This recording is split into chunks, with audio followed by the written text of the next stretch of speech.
दोस्तों, आज हम महान भारत गौरव शासक छत्रपति शिवाजी महाराज के बारे में पढ़ेंगे। शिवाजी महाराज का जीवन परिचय। पूरा नाम शिवाजी राजे भोसले, उपनाम छत्रपति शिवाजी।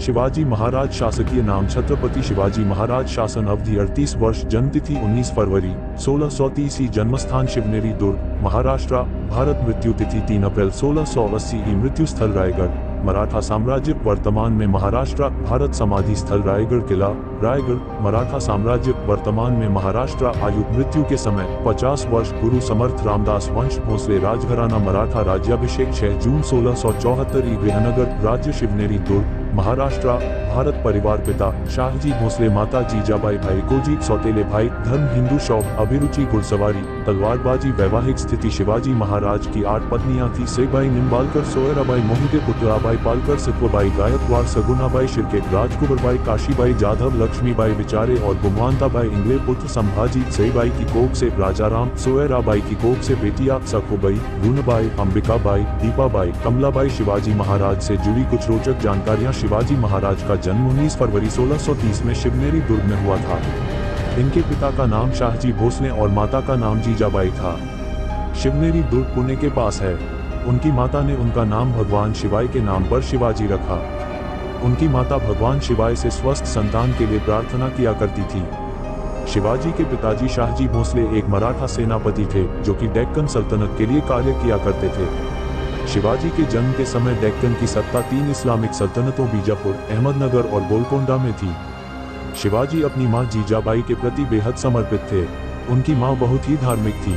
उनकी माता शिवाजी को बचपन से ही युद्ध की कहानियां तथा उस युग की घटनाओं के बारे में बताती रहती थी। खासकर उनकी मां उन्हें रामायण और महाभारत की प्रमुख कहानियां सुनाती थी, जिन्हें सुनकर शिवाजी के ऊपर बहुत ही गहरा असर पड़ा था। शिवाजी के पिता शाहजी ने दूसरा विवाह किया और अपनी दूसरी पत्नी तुकाबाई के साथ कर्नाटक में चले गए। उन्होंने शिवाजी और जीजाबाई को दादोजी कोंडदेव के पास छोड़ दिया। दादोजी ने शिवाजी को बुनियादी लड़ाई तकनीकों के बारे में जैसे कि घुड़सवारी, तलवारबाजी और निशानेबाजी सिखाए। शिवाजी महाराज का विवाह 14 मई 1640 में सीबाई निम्बलाकर के साथ लाल महल, पुणे में हुआ था। वर्ष 1645 में 15 वर्ष की आयु में शिवाजी ने आदिल शाह सेना को आक्रमण की सूचना दिए बिना हमला कर तोरण किला विजयी कर लिया। आदिल शाही सेना ने उनके पिता को बंदी बनाना लिया। फिरंगी नरसला ने शिवाजी की स्वामिभक्ति स्वीकार कर ली और शिवाजी ने गोंडाना के किले पर कब्जा कर लिया। कुछ तथ्य बताते हैं कि शाहजी को 1649 में इस शर्त पर रिहा कर दिया गया कि शिवाजी और संभाजी कोरना का किला छोड़ देंगे, लेकिन कुछ तथ्य शाहजी को 1653 से 1655 तक कारावास में बताते हैं। उनके पिता की रिहाई के बाद 1645 में उनकी शाहजी की मृत्यु हो गई। पिता की मृत्यु के बाद शिवाजी ने आक्रमण करते हुए फिर से 1656 में पड़ोसी मराठा मुखिया से जावली का साम्राज्य हथिया लिया। वर्ष 1659 में आदिल शाह ने अपने सबसे बहादुर सेनापति अफजल खान को शिवाजी को मारने के लिए भेजा। शिवाजी और अफजल खान 10 नवंबर 1659 को प्रतापगढ़ के किले के पास एक झोपड़ी में मिले। दोनों के बीच एक शर्त रखी गई कि वह दोनों अपने साथ केवल एक ही तलवार लाए गए। शिवाजी को अफजल खान पर भरोसा नहीं था और इसलिए शिवाजी ने अपने कपड़ों के नीचे कवच डाला और अपनी दाई भुजा पर बागनक रखा और अफजल खान से मिलने चले गए। अफजल खान ने शिवाजी के ऊपर वार किया, लेकिन अपने कवच की वजह से वह बच गए और फिर शिवाजी ने अपने बागनक से अफजल खान पर हमला कर दिया। हमला इतना घातक था कि अफजल खान बुरी तरह से घायल हो गया और उसकी मृत्यु हो गई। इसके बाद शिवाजी के सैनिकों ने बीजापुर पर आक्रमण कर दिया। 10 नवंबर 1659 को प्रतापगढ़ का युद्ध हुआ, जिसमें शिवाजी की सेना ने बीजापुर के सल्तनत की सेना को हरा दिया। मुगलों के शासक औरंगजेब का ध्यान उत्तर भारत के बाद दक्षिण भारत की तरफ गया। उसे शिवाजी के बारे में पहले से ही मालूम था। औरंगजेब ने दक्षिण भारत में अपने मामा शाइस्ता खान को सूबेदार बना दिया था। शाइस्ता खान अपने 150,000 सैनिकों को लेकर पुणे पहुंच गया और उसने वहां लूटपाट शुरू कर दी। शिवाजी ने अपने 350 मावलों के साथ उन पर हमला कर दिया था। तब शाइस्ता खान अपनी जान बचाकर भाग खड़ा हुआ और शाइस्ता खान को इस हमले में अपनी 3 उंगलियां गंवानी पड़ी। इस हमले में शिवाजी महाराज ने शाइस्ता खान के पुत्र और उनके 40 सैनिकों का वध कर दिया। शाइस्ता खान ने पुणे से बाहर मुगल सेना के पास जाकर शरण ली और औरंगजेब ने शर्मिंदगी के मारे शाइस्ता खान को दक्षिण भारत से हटाकर बंगाल का सूबेदार बना दिया। शिवाजी का शाइस्ता खान पर हमला। शाइस्ता खान ने अपनी हार का बदला लेने के लिए अपने 15,000 सैनिकों के साथ मिलकर राजा शिवाजी के कई क्षेत्रों को जलाकर तबाह कर दिया। बाद में शिवाजी ने इस तबाही का बदला लेने के लिए मुगलों के क्षेत्रों में जाकर लूटपाट शुरू कर दी। सूरत उस समय हिंदू मुसलमानों का हज पर जाने का एक प्रवेश द्वार था। शिवाजी ने 4000 सैनिकों के साथ सूरत के व्यापारियों को लूटने का आदेश दिया, लेकिन शिवाजी ने किसी भी आम आदमी को अपनी लूट का शिकार नहीं बनाया। औरंगजेब ने शिवाजी महाराज को आगरा बुलाया। शिवाजी को लगा कि उनको उचित सम्मान नहीं दिया गया है और इसके लिए अपना रोष दरबार पर निकाला और औरंगजेब पर छल का आरोप लगाया। औरंगजेब ने शिवाजी को कैद कर लिया और शिवाजी पर 500 सैनिकों का पहरा लगा दिया। शिवाजी महाराज आगरा में, हालांकि उनके आगरा करने पर उनकी स्वास्थ्य की दुआ करने वाले आगरा के संत, फकीरों और मंदिरों में प्रतिदिन मिठाइयाँ और उपहार भेजने की अनुमति दे दी गई थी। कुछ दिनों तक यह सिलसिला ऐसे ही चलता रहा। एक दिन शिवाजी ने संभाजी को मिठाइयों की टोकरी में बैठकर और खुद मिठाई की टोकरी उठाने वाले मजदूर बनकर वहां से भाग गए। इसके बाद शिवाजी ने खुद को और संभाजी को मुगलों से बचाने के लिए संभाजी की मौत की अफवाह फैला दी। इसके बाद संभाजी को मथुरा में एक ब्राह्मण के यहाँ छोड़कर शिवाजी महाराज बनारस चले गए। औरंगजेब को लगा कि जयसिंह ने शिवाजी की भागने में मदद की है। औरंगजेब ने जयसिंह की हत्या विष देकर करवा डाली। जसवंत सिंह के द्वारा पहल करने के बाद सन 1668 में शिवाजी ने मुगलों के साथ दूसरी बार संधि की। सन 1670 में सूरत नगर को दूसरी बार शिवाजी ने लूटा। नगर से 132 लाख की संपत्ति शिवाजी के हाथ लगी और लौटते वक्त शिवाजी ने एक बार फिर मुगल सेना को सूरत में हराया। सन 1674 तक शिवाजी के साम्राज्य का अच्छा खासा विस्तार हो चुका था।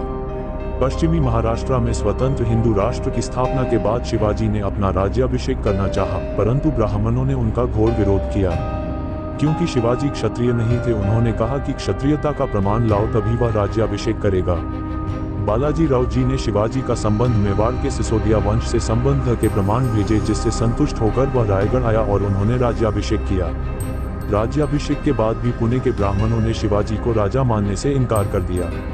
इसके बाद शिवाजी ने अष्टप्रधान मंडल की स्थापना की। विभिन्न राज्यों के दूतों, प्रतिनिधियों के अलावा विदेशी व्यापारियों को भी इस समारोह में आमंत्रित किया गया। इस समारोह में लगभग रायगढ़ के 5000 लोग इकट्ठा हुए थे। शिवाजी को छत्रपति का खिताब दिया गया। शिवाजी महाराज का राज्याभिषेक, उनके राज्याभिषेक के 12 दिन बाद ही उनकी माता का देहांत हो गया। इस कारण फिर से 4 अक्टूबर 1674 को दूसरी बार उनका राज्याभिषेक हुआ। 2 बार हुए इस समारोह में लगभग 50 लाख रुपए खर्च हुए। इस समारोह में हिंदू स्वराज की स्थापना का उद्घोष किया गया था।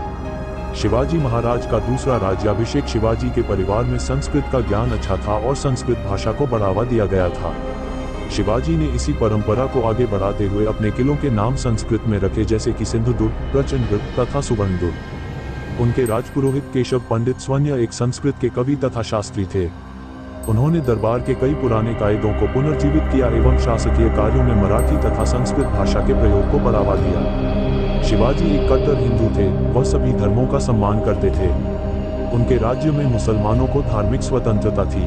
शिवाजी ने कई मस्जिदों के निर्माण के लिए दान भी दिए था। हिंदू पंडितों की तरह मुसलमान संतों और फकीरों को बराबर का सम्मान प्राप्त था। उनकी सेना में कई मुस्लिम सैनिक भी थे।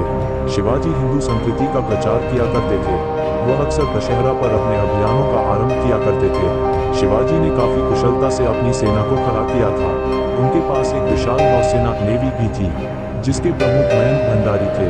शिवाजी ने अनुशासित सेना तथा सुस्थापित प्रशासनिक संगठनों की मदद से एक निपुण तथा प्रगतिशील सभ्य शासन स्थापित किया। उन्होंने सैन्य रणनीति में नवीन तरीके अपनाए, जिसमें दुश्मनों पर अचानक आक्रमण करना जैसे तरीके शामिल थे। शिवाजी महाराज ने प्रशासकीय कार्यों में मदद के लिए 8 मंत्रियों की एक परिषद थी, जिसे अष्टप्रधान कहा जाता था। इसमें मंत्रियों के प्रधान को पेशवा कहते थे, जो राजा के बाद सबसे प्रमुख हस्ती था। अमात्य वित्त और राजस्व के कार्यों को देखता था, तो मंत्री राजा की व्यक्तिगत दैनंदिनी का ख्याल रखता था। सचिव प्रपत्री काम करते थे, जिसमें शाही मुहर लगाना और संधि पत्रों का आलेख तैयार करना शामिल होते थे। सुमंत विदेश मंत्री था। सेना के प्रधान को सेनापति कहते थे।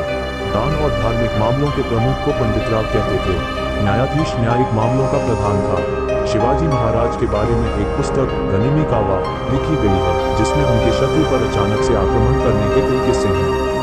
गनिमी कावा एक स्वतंत्र शासक की तरह उन्होंने अपने नाम का सिक्का चलवाया, जिसे शिवराय कहते थे, और यह सिक्का संस्कृत भाषा में था। शिवाजी महाराज राजमुद्रा 3 अप्रैल 1680 में लगातार 3 सप्ताह तक बीमार रहने के बाद शिवाजी की मृत्यु हो गई।